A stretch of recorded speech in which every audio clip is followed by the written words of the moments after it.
Riaz herbal চিকিৎসা কেন্দ্র কোথায় অবস্থিত এবং কি কি রোগের চিকিৎসা করা হয়? সুপ্রিয় দর্শক, রিয়াজ হার্বাল চিকিৎসা কেন্দ্র এটি একটি অত্যাধুনিক ইউনানি আয়ুর্বেদিক এবং হার্বাল চিকিৎসা প্রতিষ্ঠান। এখানে চিকিৎসক হিসেবে প্রায় 16 বছর যাবৎ নিয়োজিত আছি আমি, হাকিম মোহাম্মদ রিয়াজুল ইসলাম, তিব্বিয়া হাবিবিয়া ইউনানি মেডিকেল কলেজ, ঢাকা। মূলত রিয়াজ হার্বাল চিকিৎসা কেন্দ্র এর একটি শাখা সারা বাংলাদেশে, এটি ভুলতা, গাউসিয়া, রূপগঞ্জ, নারায়ণগঞ্জ জেলা।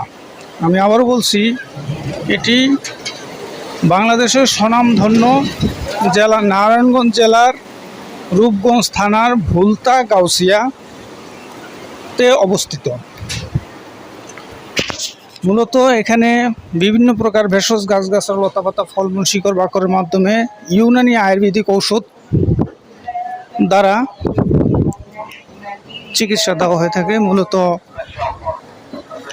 অর্শ, গ্যাস, পাইলস, ভগন্ধ, ফিস্টুলা, বিভিন্ন প্রকারের চর্মরোগ, হাজলি, পেস্রাব, দাউদ, একজিমা, চুলকানি, অ্যালার্জি এবং পুরুষের যৌন দুর্বলতা, প্রস্রাবে জ্বালাপোড়া, প্রস্রাবের ইনফেকশন, প্রস্রাবের রাস্তার ক্ষয় এবং মহিলাদের সাদা স্রাবের সমস্যা, অনিয়মিত মাসিক, তারপর ফিস্টুলার সমস্যা, পুরাতন আমাশা, প্রস্রাবের জ্বালাপোড়া ইত্যাদি রোগের চিকিৎসা দেওয়া হয়ে থাকে সম্পূর্ণ ইউনানি আয়ুর্বেদিক এবং হার্বাল ঔষধের মাধ্যমে।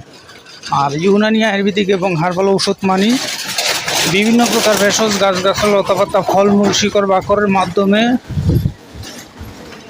বাংলাদেশ জাতীয় ইউনানি এবং আয়ুর্বেদিক ফর্মুলারি অনুযায়ী যে সকল ঔষধ প্রস্তুত করা হয়, এই সকল ঔষধের মাধ্যমে চিকিৎসা দেওয়া হয়ে থাকে। বন্ধুগণ, আমার ভিডিওটি ভালো লাগলে আপনারা লাইক, কমেন্ট, শেয়ার করবেন এবং সাবস্ক্রাইব করবেন। আমার জন্য দোয়া করবেন। আল্লাহ হাফেজ।